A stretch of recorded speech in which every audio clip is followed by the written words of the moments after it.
Yeah, we're obviously out here watching some Hawke Cup cricket, watching the team that you've been coaching until recently.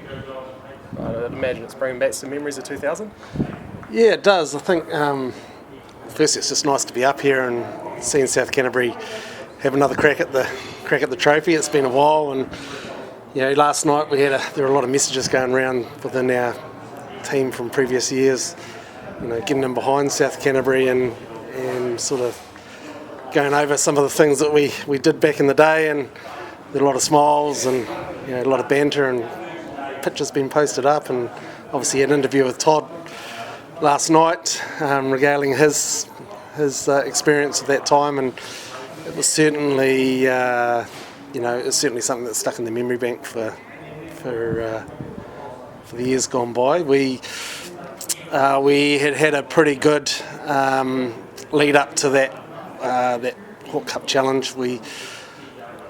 Todd mentioned around everybody buying in, and we did. JP was a hell of a coach. He was going to sort of try and play a bit as well, but he was sort of had injuries, but he sort of brought that wee bit of first class experience that he had with Otago, and brought it to us and got us to believe in ourselves that we could actually do something a bit special as a group. We were doing 3K runs before this season started. It's unheard of. We had guys on the side that, Ryan DeJoux, who probably had the best year we'd ever had out of him, and he was our mainstay as a batsman. He bought into what we were trying to do, and just the guys believed. And so we had a interesting lead up to the final, to the challenge. We went over to Bulla, got first innings over there. It was actually JP's stag do after it, so we stayed over Sunday night and celebrated accordingly. And then we were on our way home, and bus broke down over on the coast, and we got stuck in Anangahua, which is a tiny wee place most people probably haven't even heard of. Had about one shop and about 3 houses, and we got stuck there for about 10 hours while they tried to get us a bus sorted. So we were hungover. We were sponsored by DB, and we still had plenty of refreshments in the bus, but we weren't that keen on partaking at that point. But we ended up being stuck there. So for a start, we thought we'll just go down the river and have a bit of a swim to try and freshen up. And in the end, we ended up in our whites again, playing cricket on the main street of Anangahua, and sort of managed to get a couple more beers back in just to get us going again. And we got underway, got the bus back up and running, and got back through partway through the gorge, and the bus broke down again. And so we got stuck there for a few more hours, and one of the boys, Rossi, had his golf clubs with him, so we were buddy taking shots out into the gorge and just trying to fill in time. They'd send out a replacement bus. Headed back home, got to Ashburton, was getting about 10 o'clock at night. Bus driver was getting a bit light on his hours, and we heard this big bang, and one of the back tyres of the bus burst. So we thought, the bus driver said, nah, I'm driving on. So we ended up back in Timaru about midnight that night. So it's certainly an experience getting there. That when we met up to come up to the challenge in Rangiora, we met up at the Richard Pearce pub, and bus turned up. Went to start the bus wouldn't start again. We ended up push starting the bus to get up to the challenge. So ironically enough, the boys were coming up yesterday up to Christchurch, and their van broke down in Templeton, and they nursed it through to the Christchurch airport to come up here. So we don't seem to have much luck with. Is that good omens for this match? Oh, here's hoping. We're off to a good start out here at the moment. So they just need to dig in, I guess. There must be something about bus stories in South Canterbury, because he didn't mention in his video, but when he was messaging back and forth with me, Todd actually mentioned that getting off the bus when you got back to Timaru after winning the challenge was one of the issues, was making sure everyone got dressed. Everyone was down to their ties. We were nude by Belfast. It's only about 20 minutes from Rangiora. So it was a lot of fun.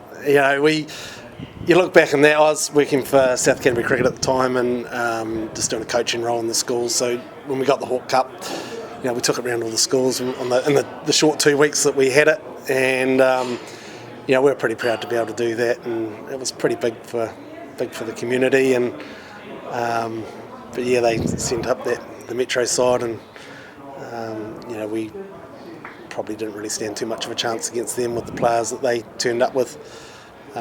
He mentioned Woody getting 6 for against Canterbury Country. He got 6 for against Metro as well. But it was just, it was really disappointing. And but we did it, and that's probably not a lot of people can say that, and we're quite proud of that. Yeah. And every time someone makes runs as the years go on, the score gets bigger and bigger and bigger in the memory. So what did you make, about 120, 140 that day? Yeah, CD and I put on 80 for the first wicket. Michael Sharp was opening the bowling then. What was the wicket, is it? No. And he was, they were getting pretty frustrated. We dug in, and he was bowling around the wicket to us, into our ribs. It wasn't much fun, but we stuck at it. Brought the spinners on, and we probably got a bit loose once the spinners come on, and I hold out. CD batted for a bit longer and then got out. I think Rhino got some runs, 60 odd, I think, and that sort of broke the back of what we needed to do. We were just a good unit, and we were really, really young. We had 3 schoolboys, average age of 21 and a half. I think Todd and Rhino might have been the oldest at 25. So we just knew, we'd beaten them earlier in the year, so we knew that we could do it. But they had some good players as well. Peter Fulton was coming up through the ranks. Greg Lewis, Paul Rugg. A few of them had gone on to play for Canterbury, and then New Zealand, obviously. So it was awesome. And obviously there was a bit of work for the lower order to still do. A few wickets fell, and Todd and Nigel Jones getting the job done from the lower order. Yep. You guys back on the sidelines must have been shitting. Oh, we were nervous. Yeah, nervous as hell. You just, you see it all before you don't get over the line sometimes, and once we got there, it was a lot of relief, and but we knew there was still a bit of time in the game as well, and you see in past challenges how things can turn pretty quickly, so it's just a matter of maximising that time as much as we could, and getting into a position that they couldn't play their way back into the game. We had rain on our side as well, throughout the match, so it took a bit of time out of the game. That probably suited us a little.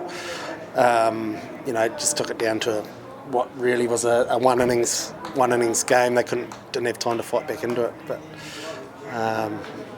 it was just it's just a great memory to have.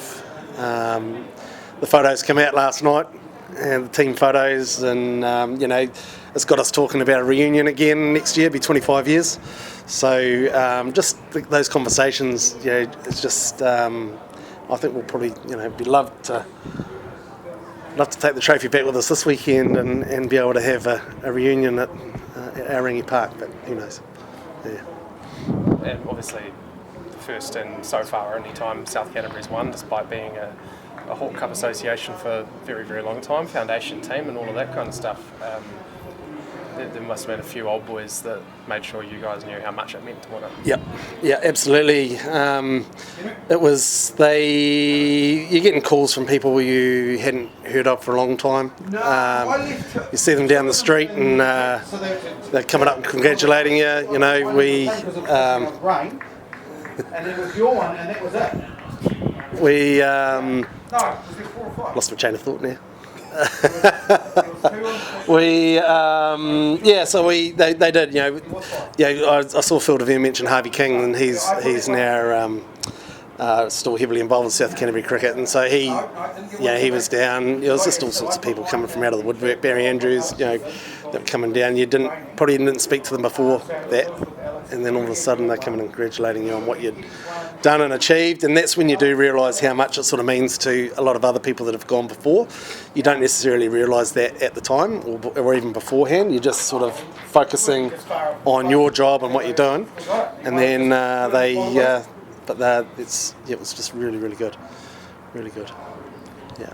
And obviously you love the game. You've been coaching until recently this side, and then you're hosting the team for a barbecue the night before they travel. Yeah, so this year I've been involved with coaching for probably the last 4 or so years for South Canterbury.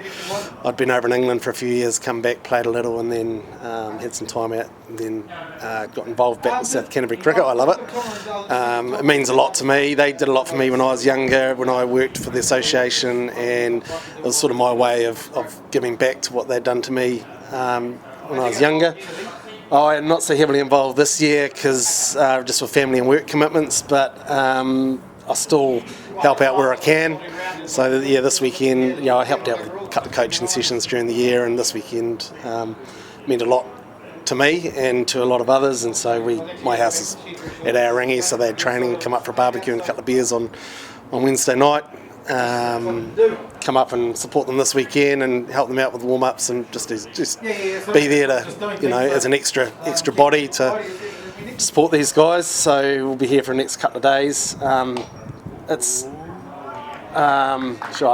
actually, for a guy like Ants, that's put in the amount of work he has for our association over the years, not just with South Canterbury but Celtic. He is Mr. Cricket down our way.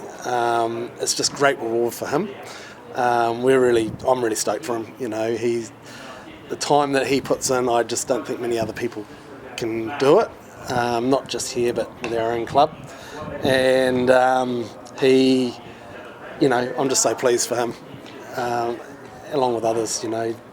There's some guys in here, Jake and Drakey and Sam have been around the tracks for a while, and they're getting an opportunity now to have a crack as well. And as well as Canterbury Country, if they had won it, we would have got a trip up there. This was really the icing on the cake coming up to Hawke's Bay, and just having the experience of getting away as a unit, trip away for the boys.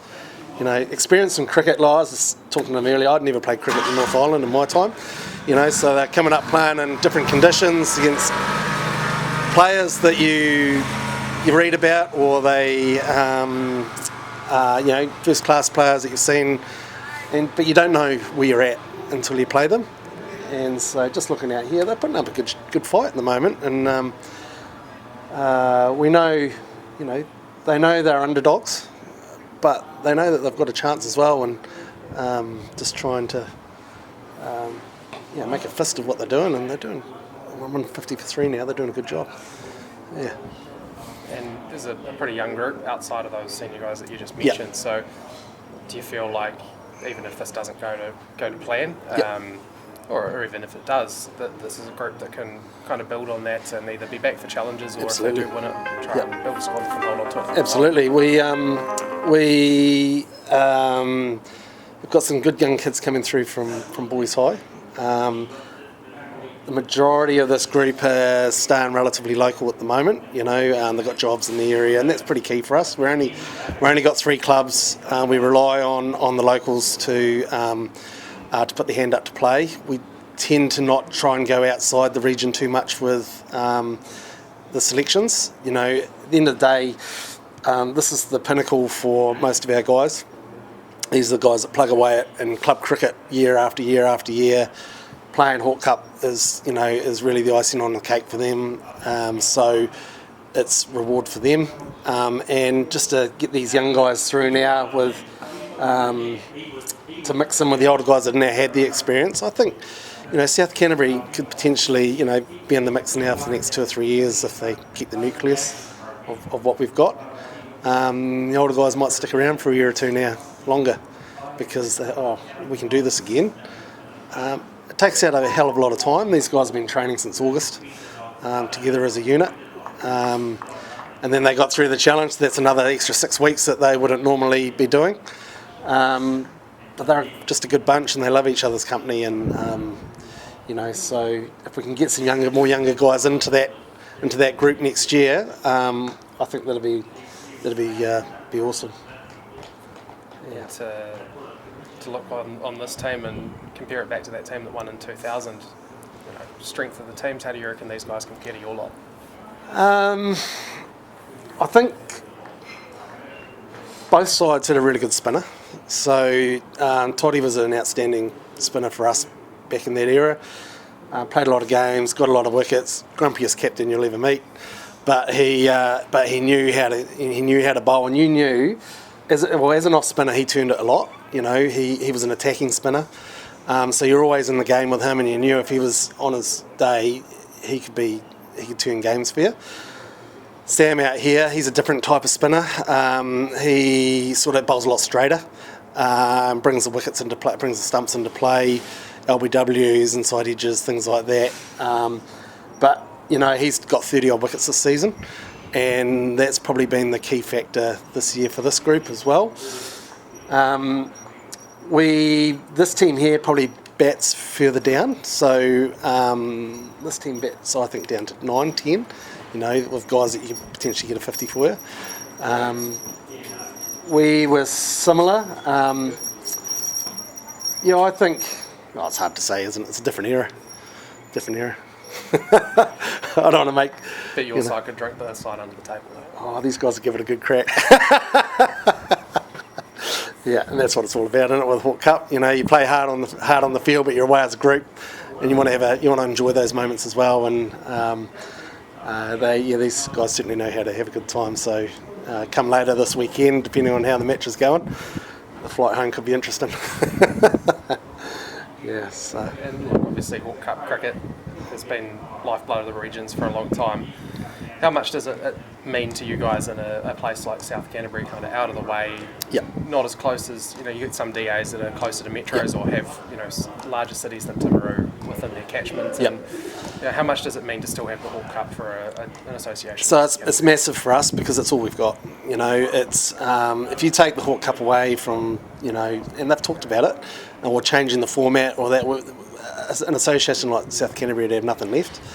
It's all very well for your bigger minor associations. They can get involved with, I use Canterbury Country for an example. They're quite tied in with Canterbury cricket. There's a pathway through there, but South Canterbury, Mid Canterbury as well, we don't necessarily have that. South Canterbury 3 clubs, Mid Canterbury 1 club. They're relying on their guys coming down from Christchurch to bump up their numbers. It is what we've got, and it means a hell of a lot to us. We are stuck in the middle between South Canterbury, between Otago and Canterbury, so we sort of get lost a bit there. We've been in the lower zone, we've been in the other zone, we're back in the lower zone again. For the guys that want to move on and play for Canterbury or Otago, they have to really go and play in Christchurch or Dunedin. So you sort of get, I shouldn't say left with the rest, but you sort of get stuck, and we can't have those guys all the time playing for us in our club cricket. So the club cricket is what it is. And saying that, with the 3 sides that we've got to put out a reasonably good rep team, and the competition's there within those clubs. So I don't know how it's going to head in the future, but I do hope that they, keep Hawke Cup cricket going, because there isn't anything else for us, to play that higher level. Yeah. As we've been talking, that 4th wicket's just fallen, so 156 for 4 now. It's looking pretty finely balanced. You're going to need a couple of big partnerships here to stay in the contest, but interesting overhead conditions. You never know what might happen. Yeah, it's probably suited us a wee bit, being a bit cooler today. We need someone ready to go in and get another 70 or 80, and then bat round that. If we can get up somewhere at least to 300, so then we can bring our spinners into play and nip a couple out early, and you just never know. But we've got to get those runs on the board. They battled it out. We lost that third wicket just before lunch, which was probably a bit of a killer blow. But they've fought back in this first hour, so they won't die wondering, these guys. So they'll, if the ball's there to hit, they'll give it a crack. And if the runs come, they'll come in good time. So yeah, we just could do with young Toby or stretch going on and getting a few runs here just to get them up to 200 for this next wicket. But yeah, just see, won't we?